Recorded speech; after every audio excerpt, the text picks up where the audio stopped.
Hey, look, it's Cassie. Hey, look, I don't know her. Hello, Cassie.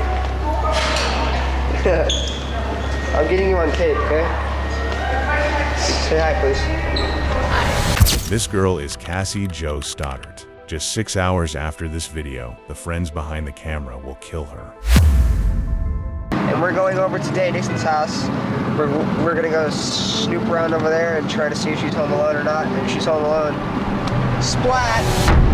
She did. Don't fear. 16-year-old Brian Draper and his best friend, Tori Sheik, were attending Pocatello High School. These two were obsessed with horror movies and serial killers. They even dressed only in black to commemorate the Columbine High School massacre in the United States. Deep down, they had a tendency toward violence, but they never showed it to others. Unfortunately, we have the grueling task of killing our two friends. And they are right in that house just down the street. Brian Draper was popular in high school and was even part of the school's football team. He had a 16-year-old friend named Cassie Jo Stoddard, who was known as a versatile and trustworthy girl. Unfortunately, she became a victim of Brian's extreme obsession.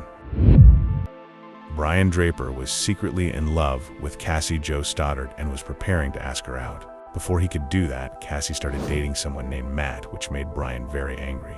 And he was against this relationship. He even said things about Matt that shocked everyone. Well, did you have a crush on her a little bit? I did, and I was about to ask her out, Okay. but then Matt did. I always thought they were bad being a couple, you know, because he likes to smoke weed, and I don't, and Cassie hates it too, and I met her before Matt, and I was gonna ask her out and stuff, and then he just moves on, and he ends up with her. yeah. Since Cassie Jo Stoddard and Matt started dating, Brian Draper and Tori became obsessed with harming one of them. They learned that Cassie would be alone on September 22nd and decided to attack her and record everything. The time is 9:50, September 22nd, 2006. Unfortunately, we have the grueling task of killing our two friends. And they are right in that house just down the street. We just talked to them. We were there for an hour. But We checked out the whole house. We know there's lots of doors. There's lots of places to hide. I unlocked the back doors, so it's all locked. Now we just gotta wait.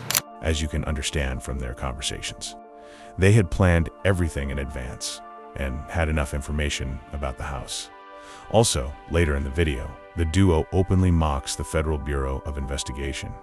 We're going for a high death count. we're not going not to get caught, Ryan. If we're going for guns, we're just going to end it. We're just going to grab the guns and get out of there, kill everybody and leave. We're going to make history. We're gonna make history. For all you FBI agents watching this, you weren't quick enough. We were quick enough and you weren't smart enough. And we're going over to Dixon's house. We're gonna go snoop around over there and try to see if she's home alone or not. And if she's home alone, splat! She did. We're gonna go to the church over there and we're gonna call a girl and a guy named Cassie and Matt. They're our friends, but we have to make sacrifices, so. I feel tonight it is the night, and I feel like I want to kill somebody. Throughout the journey, the duo joked about the murder they were going to commit.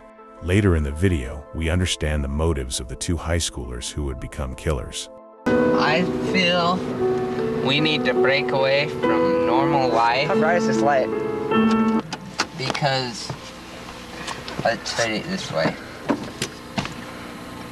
Parents, along with their parents, and so on, taught them about God, Jesus, the whole bullshit line. I'm sure you guys believe in God as well. I realized when I was in 7th grade, you don't believe in Santa Claus or vampires or werewolves.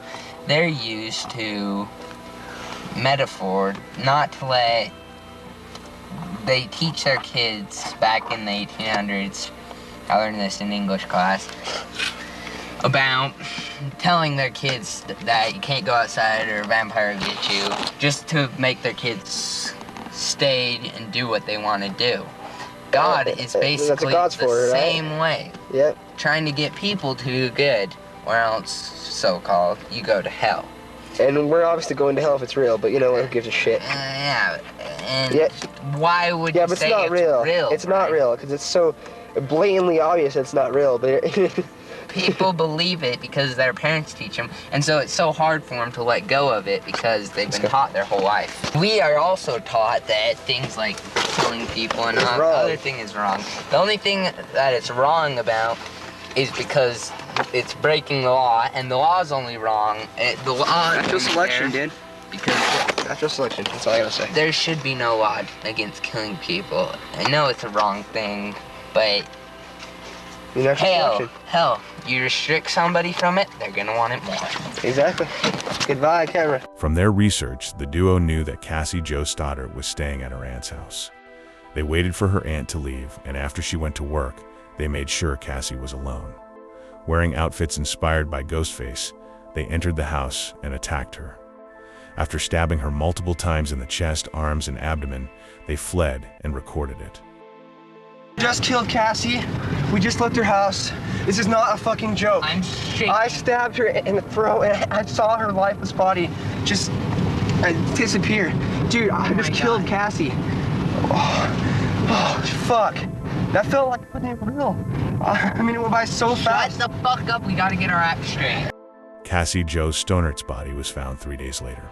After that, investigators arrested Brian Draper and Tori Adamczyk, suspecting they were connected to the murder. However, after being arrested, Brian quickly changed his story and told the police that everything was just a joke and that he did not stab Cassie. He claimed that it was Tori who planned everything and took things too far, and agreed to lead the police to the forest where they had hidden all the evidence. This is how the police found the video recording. Brian and Tori were charged with first-degree murder. The duo received life sentences without the possibility of parole. This case may be very interesting, but the story of the Yuba County 5 disappearance is even more intriguing.